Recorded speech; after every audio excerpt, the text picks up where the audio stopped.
Boa noite para todos. Convém refletir, mas todo homem seja pronto para ouvir, tardio para falar, tardio para se irar. Tiago, capítulo 1, versículo 19. Analisar, refletir, ponderar são modalidades do ato de ouvir.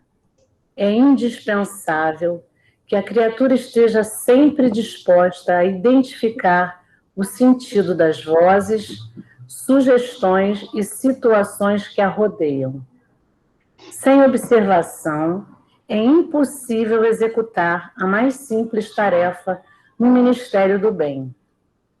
Somente após ouvir com atenção, pode o homem falar de modo edificante na estrada evolutiva. Quem ouve, aprende. Quem fala, doutrina. Um guarda, outro espalha. Só aquele que guarda na boa experiência espalha com êxito. O conselho do apóstolo é, portanto, de morredoura oportunidade. E forçoso é convir que se o homem deve ser pronto nas observações e comedido nas palavras, deve ser tardio em irar-se. Certo, o caminho humano oferece diariamente variados motivos à ação enérgica.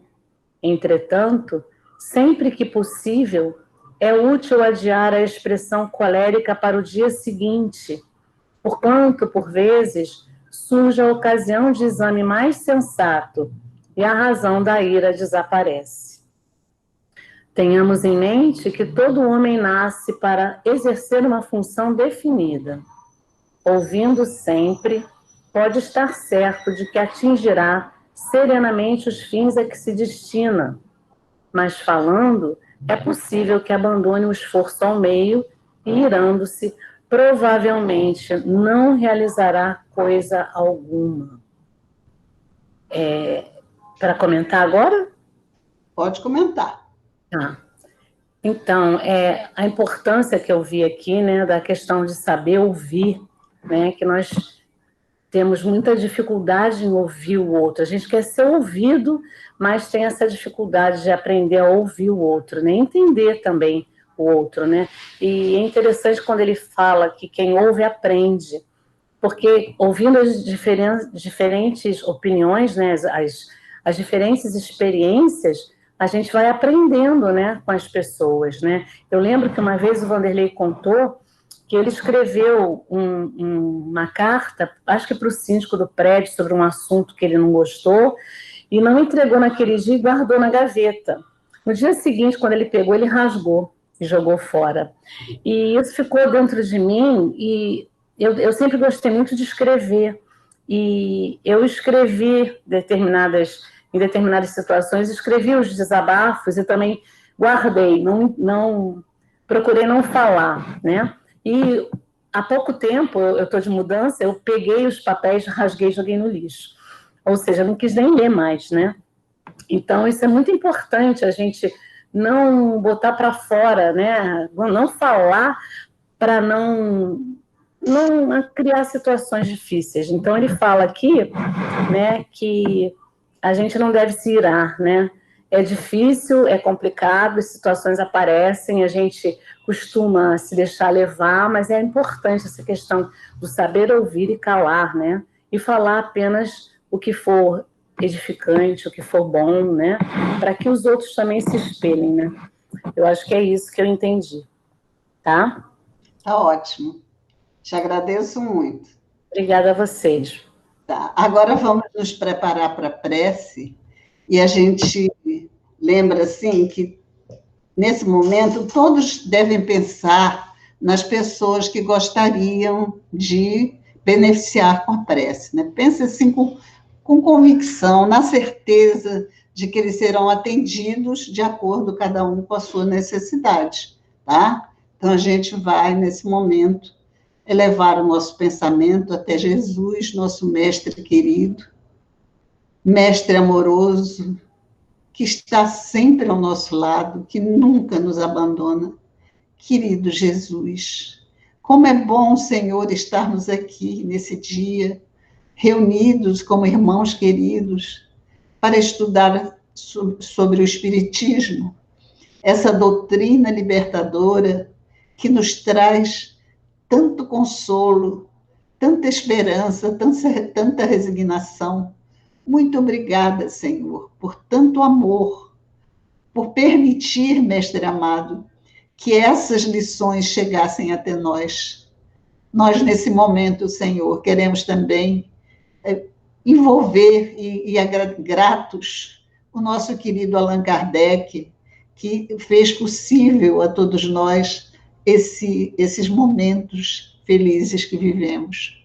Muito obrigada, Senhor, muito obrigada por tudo de bom que o Senhor nos oferece sempre, mesmo até os momentos difíceis de dor, porque esses nos ensinam, nos educam, nos permitem crescer como pessoas, como espíritos.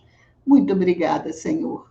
Nesse momento de prece, nós todos juntos, unidos em pensamento, em sentimento, vibramos por todos os enfermos que estão sofrendo esse mal que tomou conta do nosso planeta.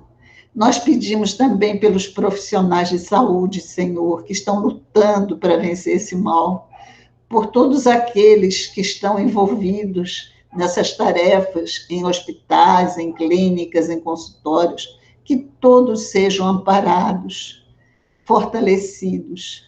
Muito obrigada, Senhor. Nós também estamos nesse momento, Senhor, pedindo o seu amparo e a sua inspiração para a Rosária, que vai fazer o estudo da noite de hoje. Obrigada, Senhor, graças a Deus. Então, gente, agora nós vamos convidar a Rosária para fazer o estudo. A Rosária na mocidade, ela é mais conhecida entre os jovens como a mãe da Débora. E a Débora, aqui entre os adultos, é mais conhecida como filha da Rosária, né, Rosária? Então, a Rosária vai trazer o seu estudo da noite de hoje, com aquele sotaquezinho gostoso de Minas, né? Tá bom? Sim. Vamos lá. Pode começar? Pode. Boa noite a todos. É uma alegria estar aqui. Obrigada por essa oportunidade. Espera aí, só um minuto, que a minha filha está... De apresentar, né? Botar o áudio aí.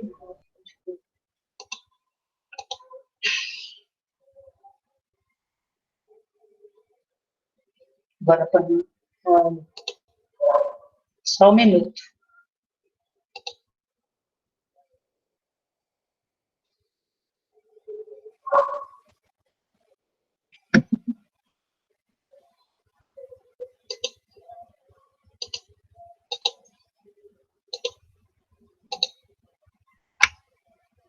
Então, vamos começar.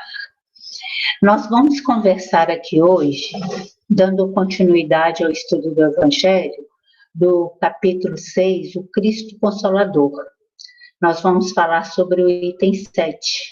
A Simone falou a última vez do item 6, e é um capítulo que já está terminando. E nós, então, eu vou conversar com vocês, a gente vai falar sobre o item 7. Eu vou ler todo o item de uma vez.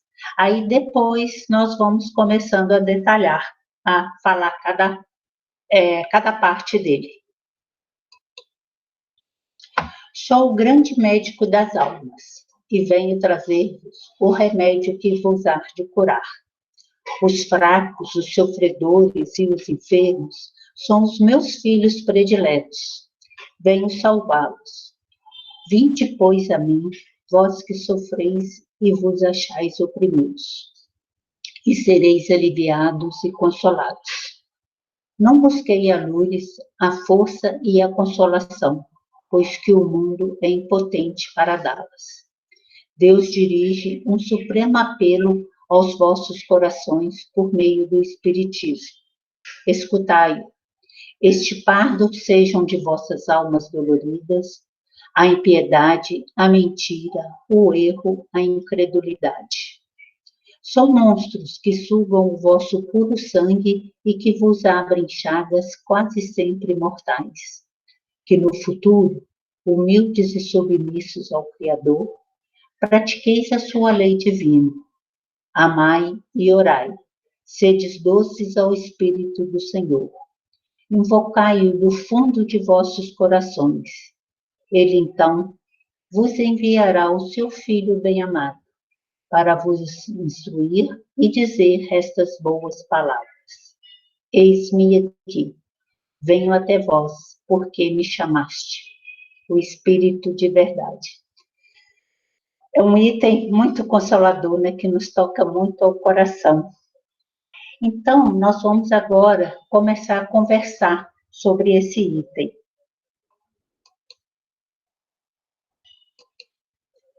Ah, outra coisa, antes de eu começar. Tudo que vocês virem no texto que tiver em azul, na letra em azul, é porque é parte do item 7. Eu fiz assim para diferenciar, para saber quando eu estou passando uma parte do item e quando é um outro texto, tá bom? Então, vamos falar agora. Sou o grande médico das almas e venho trazer-vos o remédio que vos há de curar. Quem é esse grande médico? Jesus, não é? Não podemos ter dúvida disso em momento nenhum. E qual será esse remédio? Sobre isso nós vamos conversar agora. E que Jesus veio, ele é o nosso médico, a gente pode também, foi nos falado isso, desde o evangelho que está lá no Novo Testamento de Mateus. Olha o que tem no evangelho de Mateus. E Jesus, passando adiante dali, viu assentado na alfândega um homem, chamado Mateus, e disse-lhe, segue-me. E ele, levantando-se, o seguiu. E aconteceu que, estando ele em casa, sentado à mesa, chegaram muitos publicanos e pecadores, e sentaram-se juntamente com Jesus e seus discípulos. E os fariseus, vendo isto, disseram a seus discípulos, por que come o vosso mestre com os publicanos e os pecadores? Jesus, porém, ouvindo, disse-lhes, não necessitam de médicos os sãos, mas sim os doentes. Ide, porém, e aprendei o que significa. Misericórdia quero, e não sacrifício, porque eu não vim chamar os justos, mas os pecadores ao arrependimento. Então, nessa passagem de Mateus, Jesus vai sendo comprovado como Jesus, o nosso grande médico, né? Jesus que é o nosso modelo, o nosso guia, e está aqui para nos curar. Agora, quando eu estava preparando esse estudo, eu pensei, será que nós aqui na Terra, como encarnados, temos os nossos médicos? Será que podemos fazer algum paralelo entre o médico, entre a nossa relação, nós e os médicos da Terra, e nós e o médico Jesus? Vamos ver. Relação entre o médico terreno e o médico Jesus. Nós e o médico terreno. Geralmente, vamos ao médico como temos qualquer problema, não é? Somos nós que procuramos um médico terreno, não é assim? O médico, às vezes, na maioria das vezes, não nos chama, ele espera ser procurado. Agora, qual a maneira correta? É procurarmos nos cuidar antes, fazer os exames, tratar previamente, ou deixar a doença se instalar?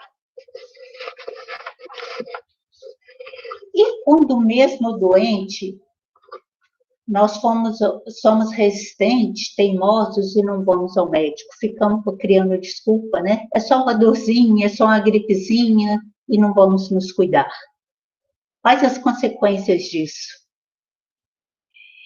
E quando vamos ao médico, o médico constata a doença, nos dá uma receita, manda tomar tal remédio, manda a gente seguir um tratamento, fazendo uma dieta, evitando determinados alimentos, um tipo de vida, e nós, ainda indisciplinados, ignoramos o nosso médico daqui. O que acontece? Quando paramos a medicação, achando até que já está curado, às vezes pioramos nosso estado muito mais, não é? Quando não seguimos a sua dieta, a sua alimentação, tudo, o que acontece também? Pioramos. Então, isso é nós e o médico terreno. Agora vamos ver com Jesus, com o médico Jesus. Jesus também espera que nós o procuremos? Sim, não é? Jesus está sempre esperando que a gente o procure sempre. Está sempre que não espere ele dar um passo, mas é que a gente dê um passo em direção a Jesus. E qual a maneira correta?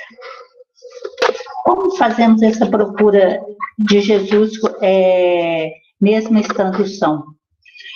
Mas isso a gente pode notar que ainda com a nossa pequenez, com as nossas teimosias, isso não acontece sempre.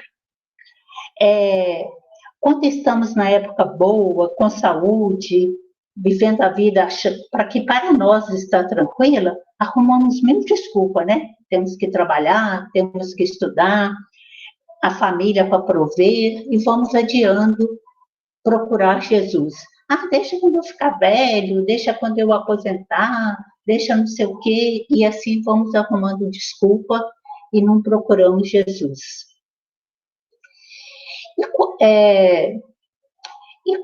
E essa é a maneira correta? Não, né? Nós sabemos que não.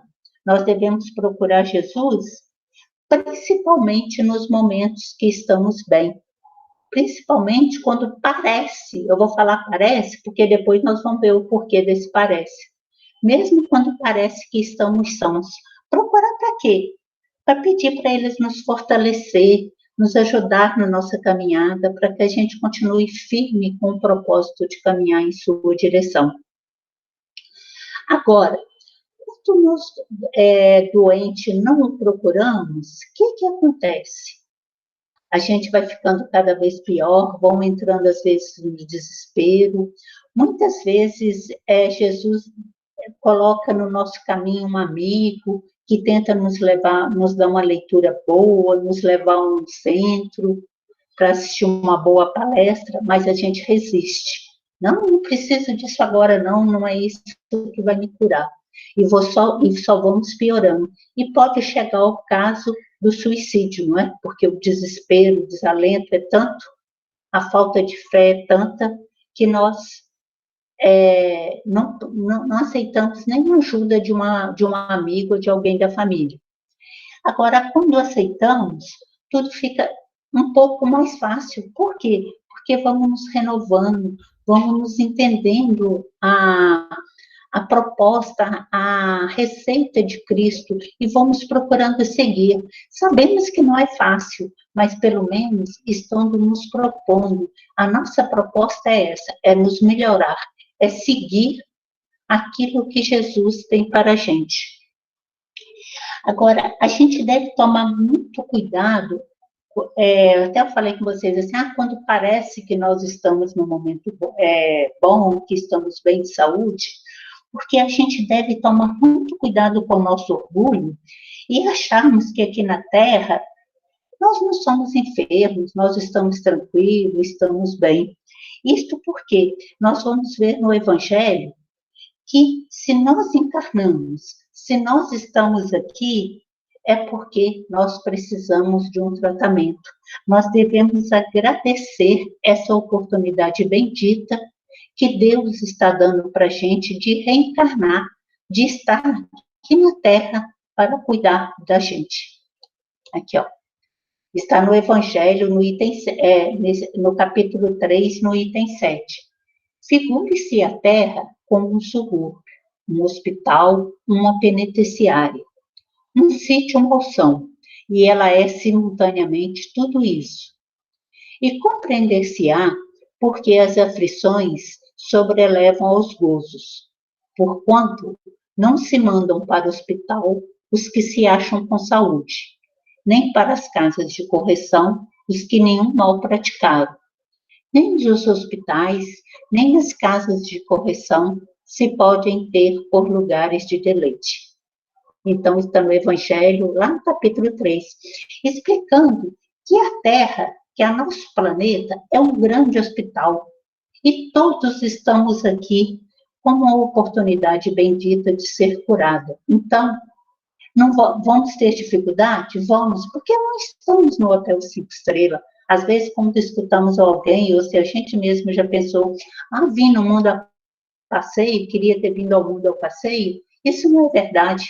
Nós estamos, sim, num grande hospital, precisamos seguir toda a medicação, toda a receita que Cristo... O que é a receita? O que é o ensinamento que nós temos que seguir? Quando nós reencarnamos com um plano. É seguir. Mas eu não lembro. Lembra sim, se a gente tiver boa vontade, tudo que é certo, tudo que fomos fazendo de certo, tudo que fomos procurando melhorar, é porque estamos lembrando. Então, temos isso para a gente. Aqui na Terra, nós estamos num grande hospital que, pela misericórdia divina, temos Jesus como grande médico dos médicos. Então, por isso, devemos ter a certeza que aqui na Terra precisamos do médico Jesus. Agora, Jesus bem conhece a gente no fundo, né? Bem sabe até onde vai a nossa pequenez, até onde vai a nossa teimosia, a nossa dificuldade de seguir seu caminho, de acompanhar toda aquela receita, tudo aquilo que ele pede para a gente fazer. Mas, mesmo assim, ele continua do nosso lado.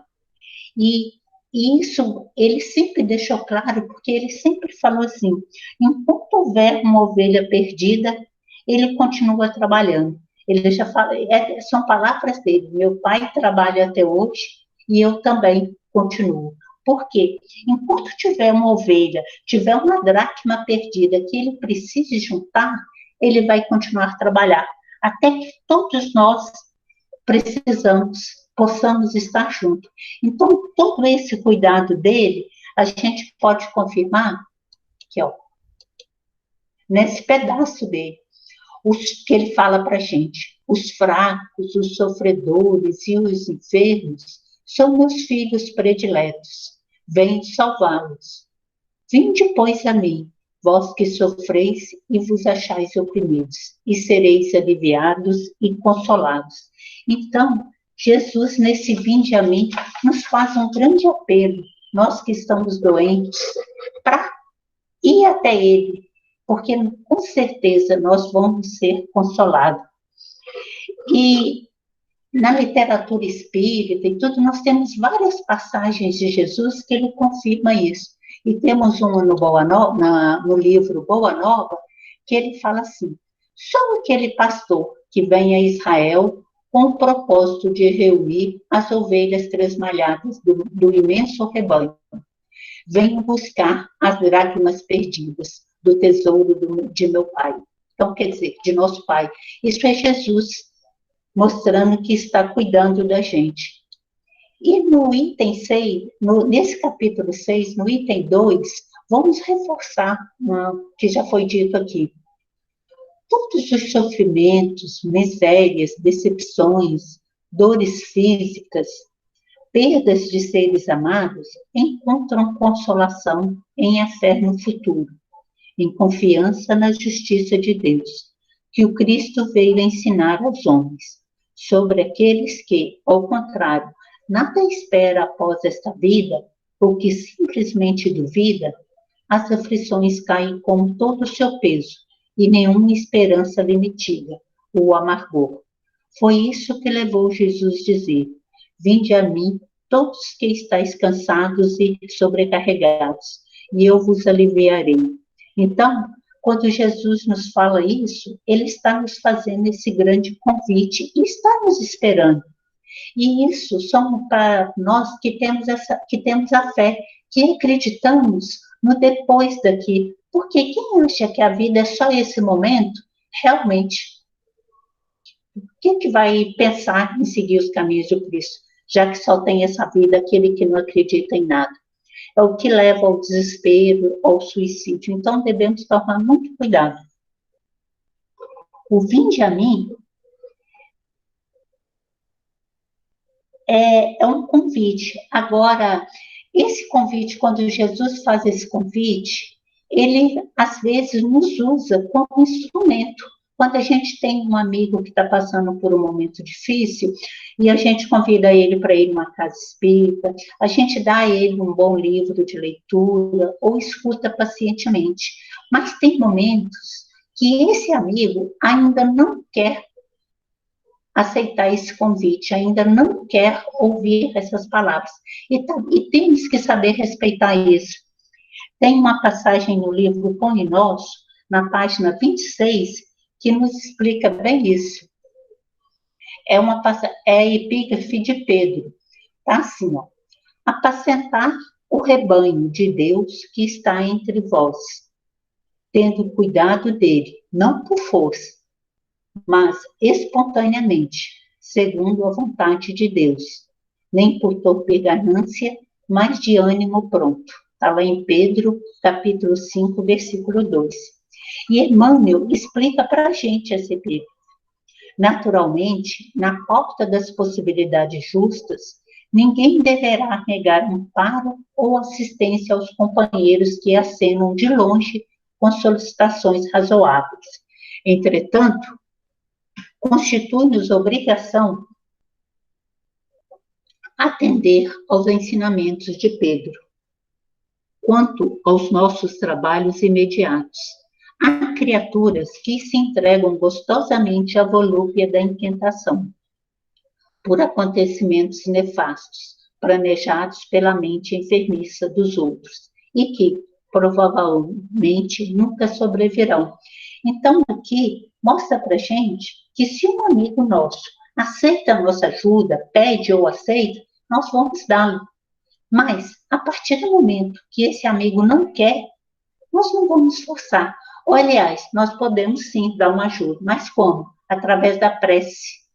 Pedindo para que esse amigo seja envolvido, para que esse amigo acorde e procure seguir os caminhos de Cristo, procure aceitar esse convite, mas não forçando, querendo que ele vá contra a vontade.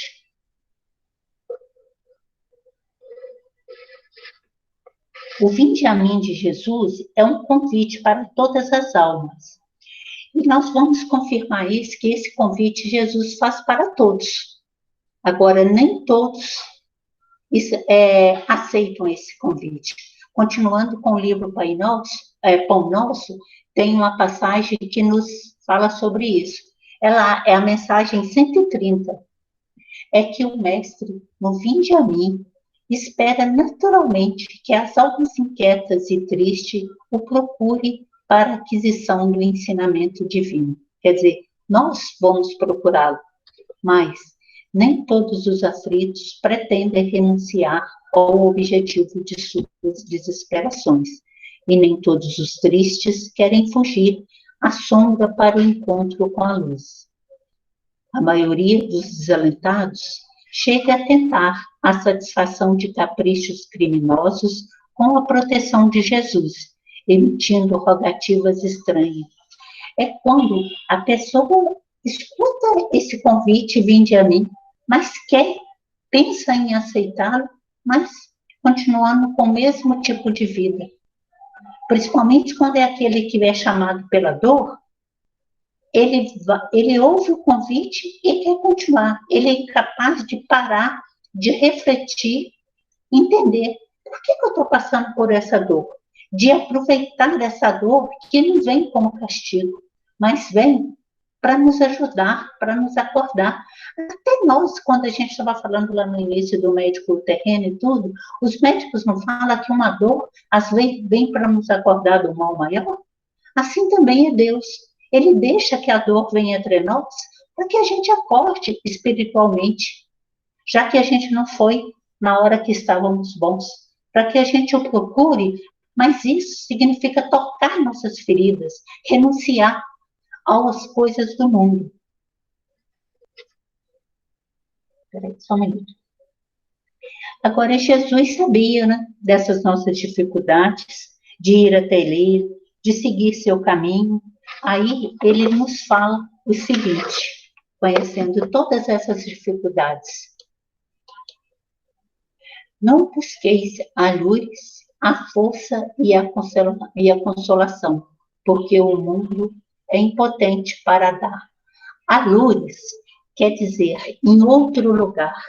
Então aqui Jesus nos fala, não busquei a força e a consolação em outro lugar, porque ele já sabia que nós, ainda com a nossa teimosia, com a nossa dificuldade de abrir, de renunciar, a gente ia ser muito fácil levado pelos apelos do mundo.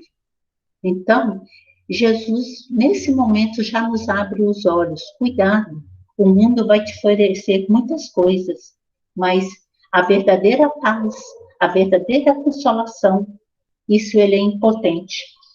E lá no caminho, lá no livro Boa Nova, Jesus nos alerta para esse fascínio do mundo. Gente, vocês desculpem por falar muito no livro Boa Nova, mas é porque realmente é um livro que eu leio muito, que eu procuro muito utilizar. Olha a mensagem de Jesus aqui no livro Boa Nova. Não tomareis o caminho largo, por onde anda toda a gente, levada pelos interesses fáceis e inferiores. Buscarei a estrada escabrosa e estreita dos sacrifícios pelo bem de todos. Também não penetrareis nos centros de discussões estéreis, à moda dos samaritanos, nos da contendas que nada aproveitam as edificações do verdadeiro reino nos corações com sincero esforço. Então aqui Jesus já vai nos fazendo um grande alerta para que a gente não seja levado pelas coisas fáceis, pelas coisas do mundo. E a gente procure seguir o caminho estreito, o caminho que é mais difícil mesmo. Eu lembro que o nosso estudo do ESD no ano passado, no início do ano, a gente tinha lá no quadro, na nossa primeira reunião, 2 caminhos para escolher seguir, não é? O caminho fácil, o caminho do mundo e o caminho de Jesus. E quando a gente escolhe seguir esse caminho, a gente tem que abrir mão de muitas coisas, a gente tem que procurar se modificar. E a gente aprendeu isso no ESG, nós estudamos muito, que a gente só começa a abrir mão, só começa a entender o importante disso quando queremos com a vontade verdadeira. Porque a partir do momento que nós queremos com a verdade certa, com a vontade forte, nós começamos a abrir mão das coisas do mundo, a viver no mundo sem ser para o mundo, e procuramos fazer a vontade de Deus.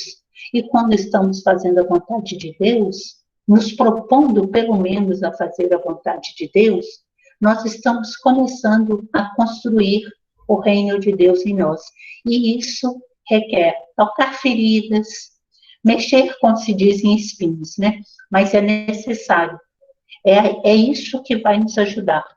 E no Pão Novo, Jesus continua. Tudo na vida tem um preço que lhe corresponde. Se vacilares receoso ante as bênçãos do sacrifício e as alegrias do trabalho, meditais nos tributos que a felicidade ao mundo exige. O prazer não costuma cobrar do homem um imposto alto e doloroso? Quanto pagarão em flagelações íntimas o vaidoso e o avarento? Qual o preço que o mundo reclama ao gozador e ao mentiroso? Então, não nos iludamos. O mundo, no início, pode nos oferecer coisas muito fáceis, mas lá no final, ele nos cobra, ou bem mais no meio, ele nos cobra uma conta muito alta. O mundo não facilita nada para a gente. O preço é alto. Então, amigos, a gente tem que entender, eu acho que a gente aprender que já passou da hora da gente fazer a escolha para o caminho estreito. E isso realmente só vai acontecer quando aceitarmos o convite de Jesus no seu vinde a mim. A partir do momento que eu resolver aceitar mesmo esse convite, trabalhar para esse convite, eu estou escolhendo o caminho estreito. E isso ainda vai levar um bom tempo para a gente chegar lá no finalzinho desse caminho. mas pelo menos a gente já está com a boa vontade, a gente já está procurando esse caminho, nos inquietando com o que nós fazemos, começando a nos questionar. Tudo isso vai começando a fazer parte. Aí, continuando. Deus dirige um supremo apelo aos vossos corações por meio do Espiritismo. Escutai-o. Então, aqui Jesus vem cumprindo uma promessa, né? Ele nos traz o Consolador prometido, o Espiritismo, para nos ajudar nessa caminhada, para nos ajudar nesse convite do vinde a mim. Aqui, ó, são palavras de Jesus. Está lá em João, no capítulo 6 mesmo, no item 3, aqui, ó. Se me amais, guardai meus mandamentos, e eu rogarei a meu Pai, e ele vos enviará outro Consolador, a fim de que fique eternamente convosco, o Espírito de verdade, que o mundo não pôde receber, porque o não vê e absolutamente o não conhece. Mas, quanto a vós, conhecê-lo-eis, porque ficará convosco e estará em vós. Porém, o Consolador, que é o Santo Espírito que meu Pai enviará em meu nome, vos ensinará todas as coisas e vos fará recordar tudo o que vos tenho dito. Isso é do Evangelho de João, capítulo 14, 15, e versículos 15 a 17 e 26.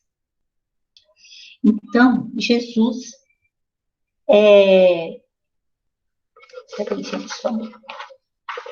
Jesus cumpriu a sua promessa e nos enviou o Espiritismo. E quando ele enviou, contou com a colaboração de Allan Kardec, como Cacate falou semana passada. Hoje a Verinha relembrou. Kardec possibilitou que o Espiritismo viesse atrás de nós através do estudo, da sua doação. Ele acatou o caminho estreito e deu início a todo esse trabalho, né, aqui na Terra, né, possibilitou aqui.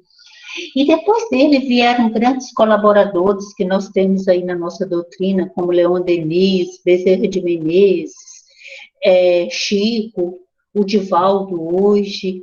E tem uma última, que eu acabei de ler um livro dela, que é a Ivone Pereira, que a Ivone, no livro dela, A Luz do Consolador, ela nessa obra, ela fala muito claro para a gente da importância das obras básicas do Kardec para o estudo do Espiritismo. Que se alguém não conhece, não tem como eu falar que eu estudo o Espiritismo e não estudo as obras básicas. As obras básicas é fundamental para isso. Vamos conhecer?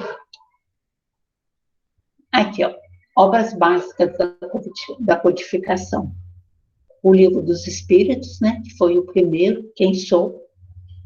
Depois, a Gênese, que foi a primeira parte, De Onde Eu Vim. Na segunda parte, o Livro dos Médiuns, O Que Sinto. Depois, na terceira parte, o Evangelho, segundo o Espiritismo. E na quarta parte, o Céu e o Inferno, para onde eu vou. Então, toda a reunião dessa obra básica nos permite um estudo profundo dos ensinamentos, da mensagem do Cristo, e nos fortalece para a nossa caminhada, para o nosso acordar, despertar realmente, de querermos sermos cristãos, de querer atender os apelos e fazer a vontade do Pai. Agora, basta eu dizer sou espírita? E está tudo resolvido? Sabemos que não. Precisamos ter a vontade e precisamos procurar vencer as nossas imperfeições. Por quê? Por causa dessas imperfeições que ainda trazemos, muitas vezes estudamos a doutrina espírita somente de forma racional.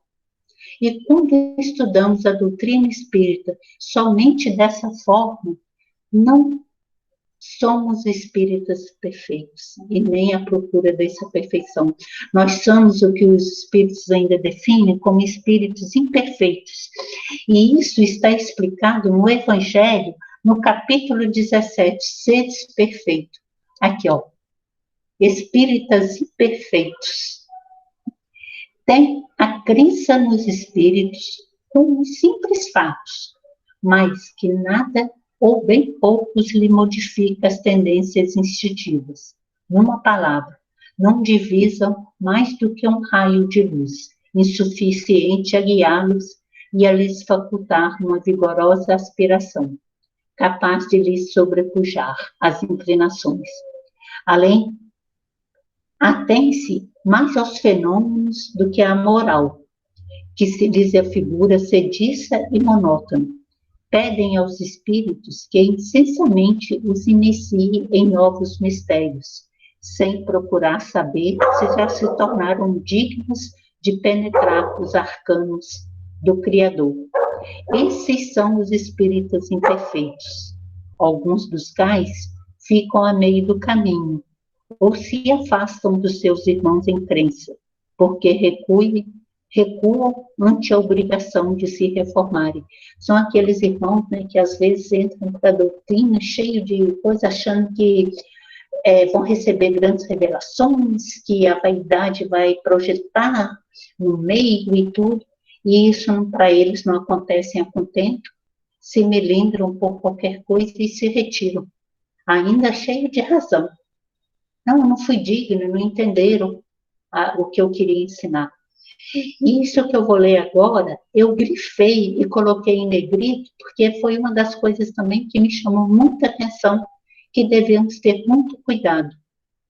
Ou então, guardam as suas simpatias para os que lhe compartilham das fraquezas ou das prevenções.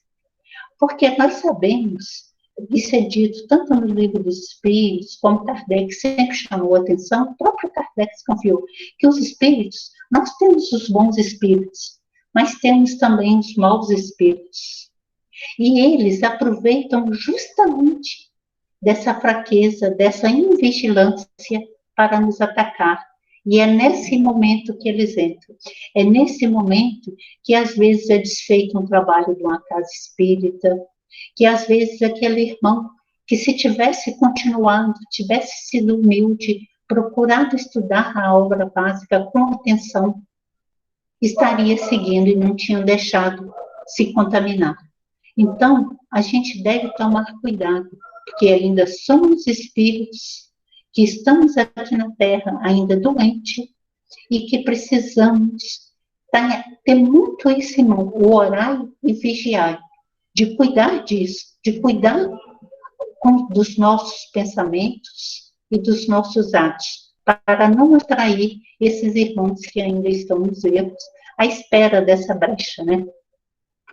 Contudo, a aceitação do princípio da doutrina é um primeiro passo que lhes tomará mais fácil o segundo noutra existência, aquele que pode ser, com razão, qualificado de espírito.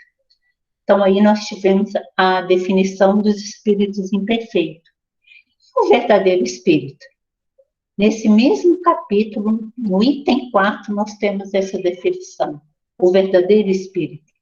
Aquele que pode ser, com razão, qualificado de espírita verdadeiro e sincero, se acha em grau superior de adiantamento moral. O espírito que nele domina, de modo mais completo, a matéria, dá-lhes uma percepção mais clara do futuro. Os princípios da doutrina lhe fazem vibrar a fibra que nos outros se conservam inerte. Em suma, é tocado no coração, pelo que imbalável se torna a fé. É qual músculo que alguns acordes bastam para comover, ao passo que apenas outros ouvem os sons. Então, esse verdadeiro espírita, ele tocou o coração dele. É aquilo que eu já escutei isso na casa espírita, quando eu entrei na casa, eu não esqueço disso, que a gente tinha que aprender com o coração. No início, eu fiz uma confusão, pensava assim, Mas a mente também serve, mas ela não dá voz somente à razão, porque a doutrina, ela é principalmente uma doutrina do coração. E quando nos deixamos tocar o coração, quando começa a nos machucar, a nos colocar, a nos questionar, é porque a gente está deixando tocar o coração. É porque a gente está deixando a nossa fé, a certeza de um futuro melhor, nos modificar. E aí a gente começa esse caminho, onde que nada mais do normal, do mundo, né, que se diz normal, nos contenta, onde a gente procura nos questionar cada ato nosso. Será que isso que eu estou fazendo está certo? Será que eu posso continuar agindo assim? A gente começa, a gente mesmo, a se incomodar com a gente, com os nossos atos. Isso é porque nós estamos procurando a melhorar, a ouvir e aceitar esse convite de Cristo, o vinde a mim, a entrar nesse caminho estreito. Aí está toda a diferença, porque nós entramos nesse caminho pelo coração, deixando ser tocado pelo coração. Mas aí nós podemos pensar assim, poxa, mas eu não sou a espírita verdadeiro, como que eu faço? Então, nós devemos buscar essa perfeição, porque sabemos que nós estamos aqui para aprender. Olha o que diz ainda o capítulo 17 no Seres Perfeito. Espíritas em busca da perfeição. Reconhece-se o verdadeiro espírita pela sua transformação moral e pelos esforços que emprega para domar suas inclinações más. Enquanto um se contenta com seu horizonte limitado, outro, que apreende alguma coisa de melhor, se esforça por desligar-se dele e sempre consegue, se tem firme a vontade. É o que a gente vai repetindo, né? Se eu tenho essa vontade verdadeira, se eu peço Jesus e procuro realmente modificar, não é só também pedir e ficar ali nas mesmas atitudes de sempre, né? É pedir, começar a questionar os meus atos e começar a domar aquilo que é má inclinação.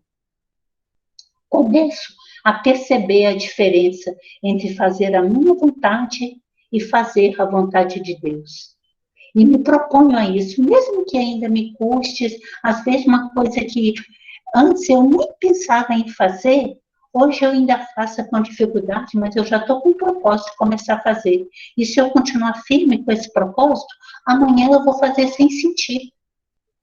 E assim é que eu vou crescendo, é assim que eu vou seguindo esse caminho, é assim que eu vou contando com os outros amigos espirituais, que a gente vai se ajudando um ao outro a estar nesse combate, a estar num bom combate, né, de vencermos as nossas imperfeições.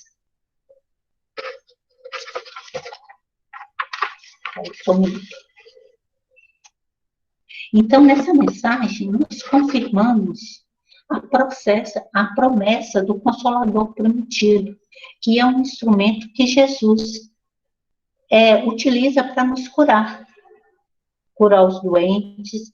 E quando nós queremos nos curar, ou seja, a gente se reconhece como doente, a gente procura atacar essas imperfeições, a gente procura se modificar. Vamos continuar. Aí Jesus vem e fala assim para a gente: este fardo sejam de vossas almas doloridas, a impiedade, a mentira, o erro e a incredulidade. São monstros que sugam os vossos mais puros sangue e vos abrem chagas quase sempre mortais, que no futuro, humildes e submissos ao Criador, pratiqueis a sua lei divina. Amai e orai, sedes doces ao Espírito do Senhor. Invocai-os do fundo dos vossos corações.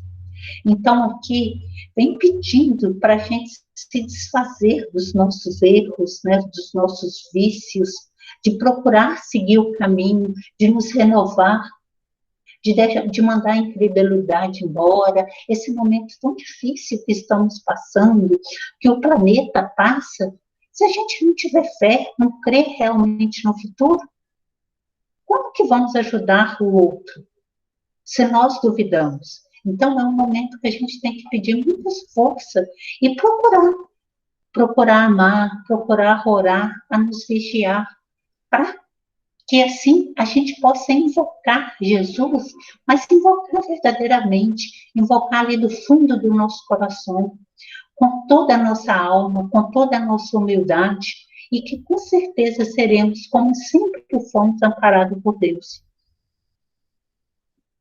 E Jesus, porque Jesus, nessa parte, quando ele pede para nós, nossas almas doloridas, tirar, né, a mentira, o erro, a incredulidade, eles vêm deixando aqui Jesus, nos deixando uma mensagem bem clara. Ele conversa com o pecador. Ele é o médico dos doentes, mas ele não aceita o pecado. Ele não aceita o erro. Muita gente, quando ouve isso, por questões de ser mais fácil, fala assim, mas Jesus aceita o pecador. Às vezes até nos questiona assim, né? Jesus, do jeito que você fala dele, ele aceita o erro. Não, Jesus não aceita. Ele pede que nós nos transformamos. Ele pede que a gente se modifique. E tem uma passagem no Evangelho, que nós vamos ler aqui agora, de João, que é a da mulher, vai e não peques mais, onde Jesus nos mostra claramente que ele pede que não pecamos mais, que ele não comunga com o erro. Essa mensagem, ela está no Pão Nosso, é a mensagem 50. A epígrafe é, vai e não peques mais. João capítulo 8, versículo 11. Com a mulher adúltera, né, que os homens ali na época, querendo desafiar Jesus, instigaram, né, em atirar a mulher, em apedrejar a mulher, porque ela era adulta. E Jesus, que já conhecia o coração de cada um, que se passava na mente de cada um, desafiou. Quem não tiver nenhum erro, que atire a primeira pedra. Ninguém atirou. Todo mundo foi saindo de fininho, né, como se diz. De mansinho. Aí Jesus, quando estava com a mulher, falou, se ninguém te condenou, né, não sou eu, não vou te condenar, mas o que ele pede a ela? Vá e não peques mais. Aí Emmanuel nos dá essa explicação. A semente valiosa, que não ajudas, pode perder-se. A fonte que não amparas poderá secar-se. A água que não distribuis forma pântanos. O amigo que não conservas foge do teu caminho. A medicação que não respeitas na dosagem e na oportunidade que lhe dizem a respeito não te beneficia o campo orgânico. Lembra que a gente falou lá no início? Tomar o remédio certo, da forma certa? Assim também é a graça divina. Se não guardas o favor do alto, respeitando-o em ti mesmo, se não usas os conhecimentos elevados que recebes para benefício da própria felicidade, se não prezas a contribuição que te vem de cima, não te vale a dedicação dos mensageiros espirituais. Debalde improvisarão eles milagres de amor e paciência na solução dos teus problemas, porque sem a adesão de tua vontade ao programa regenerativo, todas as medidas salvadoras resultarão imprestáveis. Vai e não peques mais. O ensinamento de Jesus é suficiente e expressivo. O médico divino proporciona a cura, mas se não conservarmos dentro de nós, ninguém poderá prever a extensão e as consequências de novos desequilíbrios que nos sitiarão em vigilância. Essa página do Pai Nosso, quando eu li, eu pensei que vem tudo assim, resumindo, né? Tudo aquilo que a gente está lendo nesse site, né? Que Jesus nos convida, Jesus é o nosso médico, mas a gente tem que querer, a vontade tem que ser nossa. Para quê? Para que os ensinamentos não sejam inúteis, para a gente não continue nesse encarnar, reencarnar, reencarnar, até o dia da gente aprender, porque sabemos que vamos progredir, que a lei do progresso é uma lei que vai acontecer. Então, vamos deixar, está na hora da gente procurar deixar de ser teimoso, né? De procurar realmente seguir essa medicação da forma correta e caminhar, aceitar esse convite. E no livro dos Espíritos, as questões 912 e 913 também nos ajuda sobre essas questões de vencer as nossas imperfeições. A 912. Qual o meio mais eficiente de combater o predomínio da natureza corpórea? Quer dizer, de deixarmos, né, de ser muito terra, né, de viver só para o corpo, de querer começar a viver em espírito, de se modificar, porque quando eu começo a me modificar, eu estou querendo viver e começar a dar vazão, né, a dar mais importância ao meu lado espiritual, praticar a abnegação. Então, os espíritos já nos falam, quando você começa a se doar, a praticar essa abnegação, a ver o outro, você está procurando vencer essa natureza corpórea. E a 913, quando a gente estava falando ali do início, depois que ele fala dos vícios, né, de vencer os nossos vícios, os nossos erros, Kardec pergunta, né, aos espíritos, dentre os vícios, qual se pode se considerar radical? Aí os espíritos respondem, temos dito muitas vezes, o egoísmo, daí deriva todo o mal. Estudai todos os vícios e vereis que no fundo de todos há egoísmo. Por mais que lhe deis combate, não chegareis a extirpá-los enquanto não atacardes o mal pela raiz, enquanto não lhe houverdes destruído a causa, tendo, pois, todos os esforços para esse efeito, porquanto aí que está a verdadeira chaga da sociedade.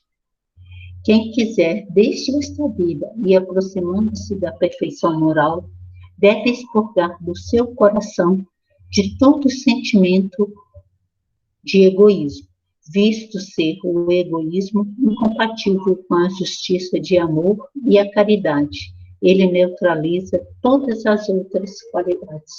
Aqui os espíritos vêm nos ensinando, né, que para nos modificar, temos que combater o egoísmo, né, que impera em nós e impera ainda na nossa sociedade, que nós estamos aí passando por tudo isso.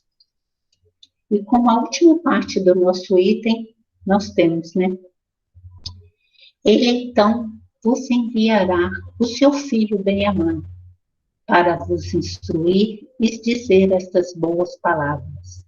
Eis-me aqui, venho até vós, porque me chamaste.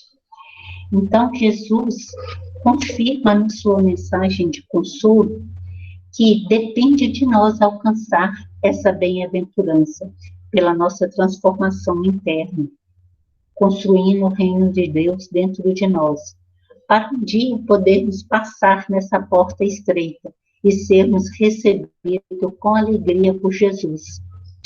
E voltando ao paralelo que eu fiz lá no início da palestra com o médico da Terra, geralmente quando vamos ao médico, estamos fazendo um tratamento e temos alta médica, o médico vem com toda alegria nos dizer, né, que estamos curados, que podemos ir para casa, se estivermos internados, vamos sair do hospital.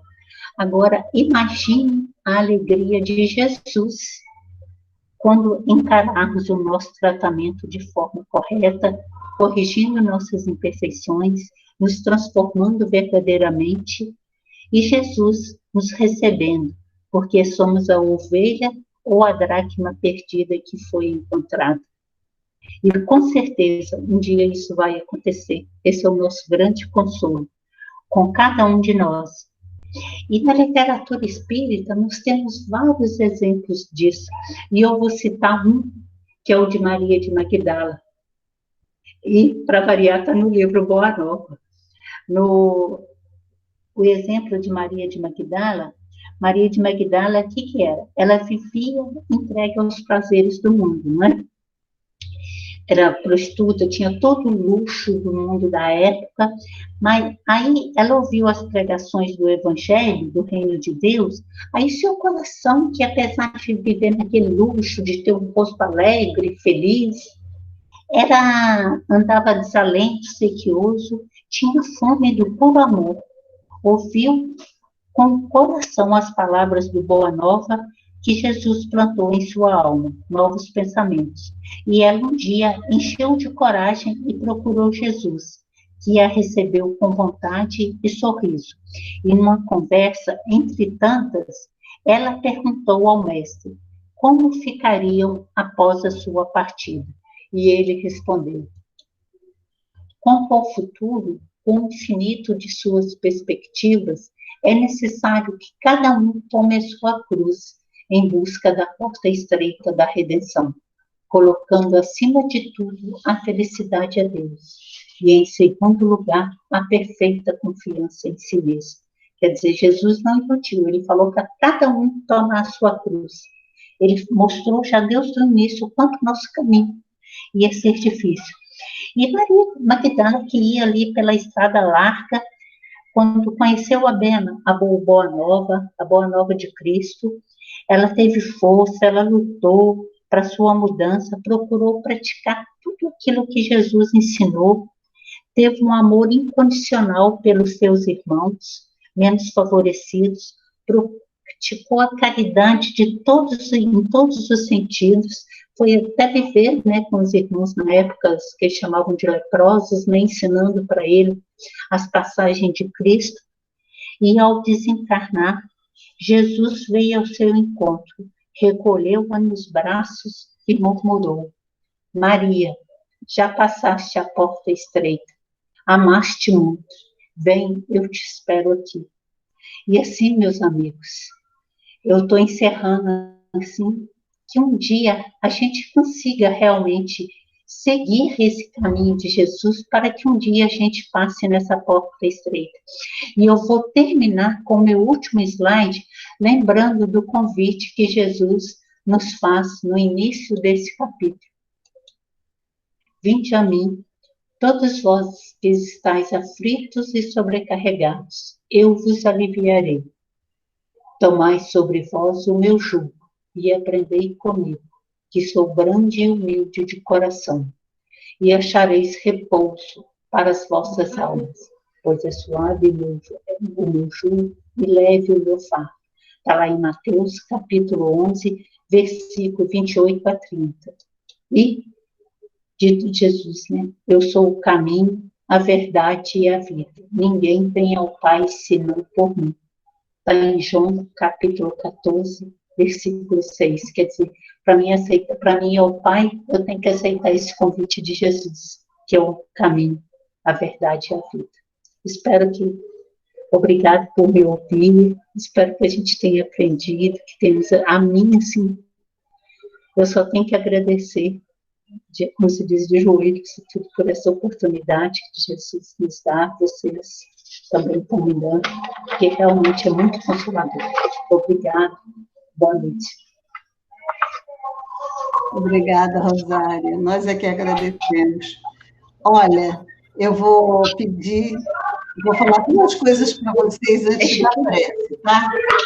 A primeira coisa que eu vou fazer, eu vou lembrar, é que hoje é dia 12 de outubro, é um dia importantíssimo, porque é o dia do aniversário do Boa Nova, que está completando 37 anos. Boa Nova nasceu no dia 12 de outubro de 1983, tá? Então, vamos dar os parabéns para o nosso Boa Nova, né?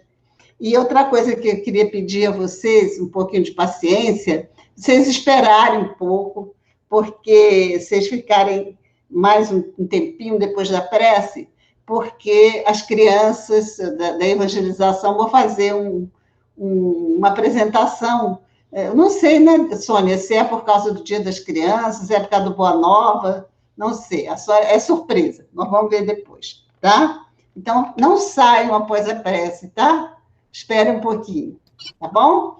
Tá, então eu vou pedir para fazer a prece final, vou pedir ao Marcelo Manhães Coutinho, tá, Marcelo? Tá bom. Eu queria envolver, posso? Pode. Eu queria envolver um parente da Andréia, Evandro Queiroz Gomes, que vai fazer uma cirurgia para remover um câncer de próstata amanhã. Tá certo. Então, assim, está meio atrasado o negócio, então a gente acha que está meio perigoso. Então, por isso que está envolvendo ele para ver se tudo dá certo, tá bom? Se Deus quiser, tá bom. Tá ótimo.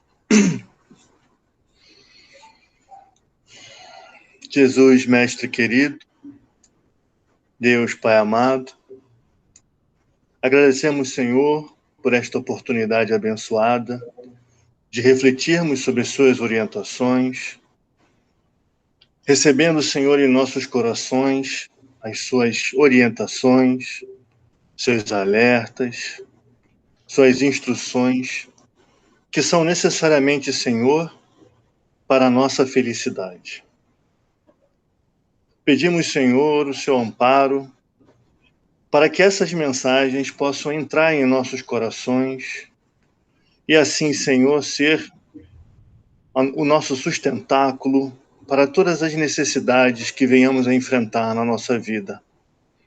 Que as suas palavras, Mestre querido, entrando em nossos corações, nos fortaleçam diante da dúvida, da dor, nos dê alegria, Senhor, para que possamos prosseguir buscando o aprimoramento, buscando a nossa reforma íntima, buscando, Senhor, fazer a nossa felicidade por meio da felicidade do próximo.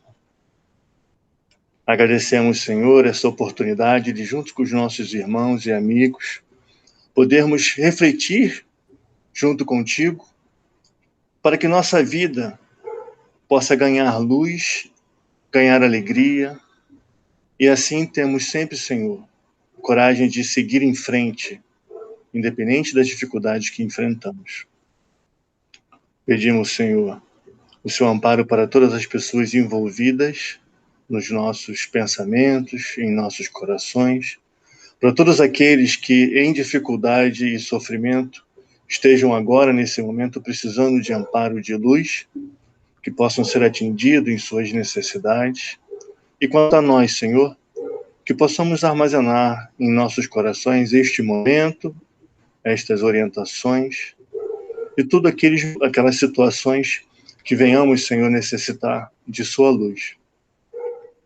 Agradecemos mais uma vez a oportunidade abençoada, Senhor, do momento presente, e pedimos que o Senhor fique em nossos corações, em nossas mentes, hoje e sempre, graças a Deus. Graças a Deus.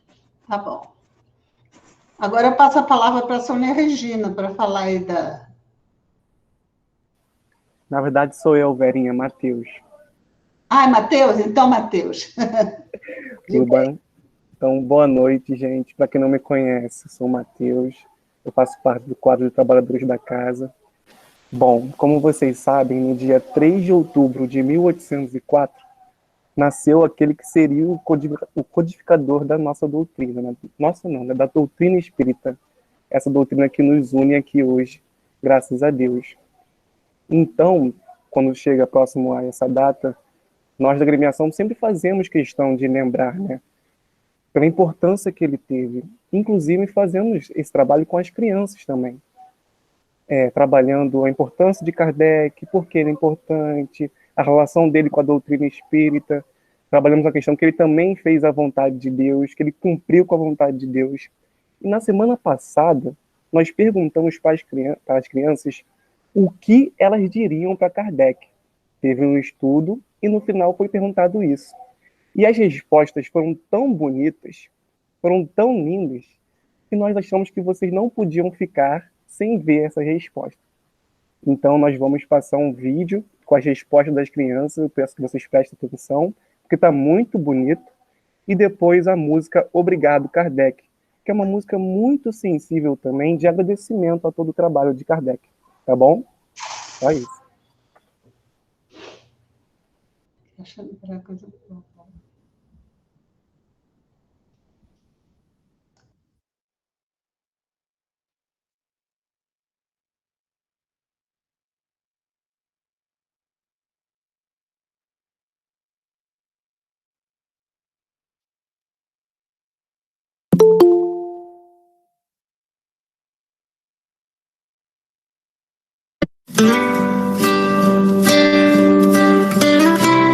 O que você diria para Kardec? Eu ia falar para ele nos ajudar. Eu ia falar só coisas boas, para não fazer o mal, para não brigar. Você fez um trabalho muito bom. Queria estudar com você. Você é muito bom. Eu amo você. Seu trabalho foi bom e ajudou a gente a ser pessoas melhores. Bondade. Ele foi muito bom pra gente. Seu trabalho foi ótimo e cumpriu sua missão. Foi ótimo, feito com muito esforço, mesmo sabendo que podia desencarnar por isso. Muito obrigado por tudo que você fez. Você foi ótimo e serviu para as pessoas evoluírem. Diria que ele fez um trabalho muito bom. Fiquei muito feliz de conhecê-lo. Agradeço pelos livros da doutrina espírita. Que ele fez um ótimo trabalho. Obrigada por você ter aceitado o trabalho de codificar a doutrina espírita. Ele é um ótimo escritor. Agradeceria por ter aceitado a missão, pelo esforço feito na codificação e por ter dedicado a vida a ajudar as pessoas. Obrigado pelo trabalho que você fez, porque sem ele, podia ser que eu não nascesse na minha família e não conhecesse os meus amigos e o Espiritismo. Ele serve para eu refletir sobre os meus erros, sobre a reencarnação e que somos espíritos imortais, criados por Deus para nos aperfeiçoar no bem.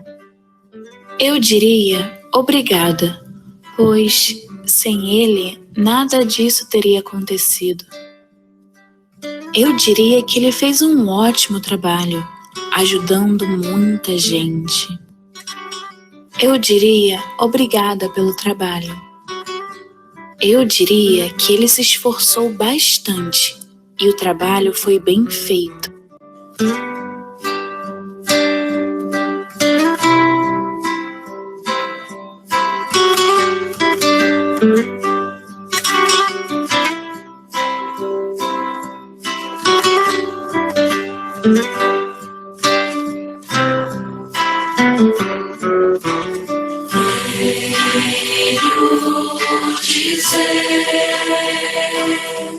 Obrigado, amigo, por ter desvendado o dom de saber de onde vim, porque estou aqui, para onde vou, como ser feliz, como encontrar Jesus.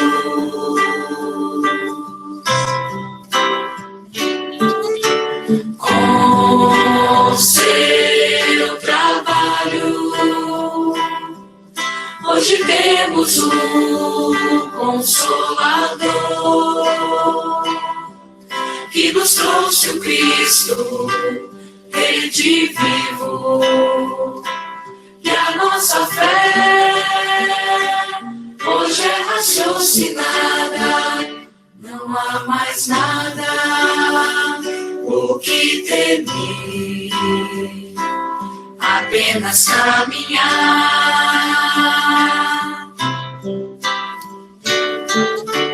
A sua luz vai brilhar na terra, o verdade encerra. E assim, digo Kardec, obrigado pelo Espiritismo, por ter renunciado, pelo Espiritismo e a vida dedicado ao Espiritismo.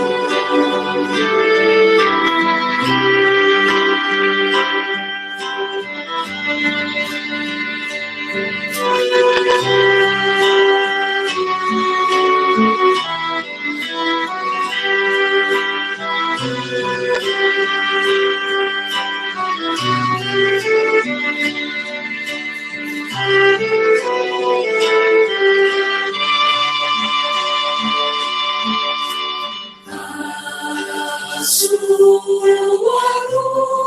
luz vai brilhar na terra, porque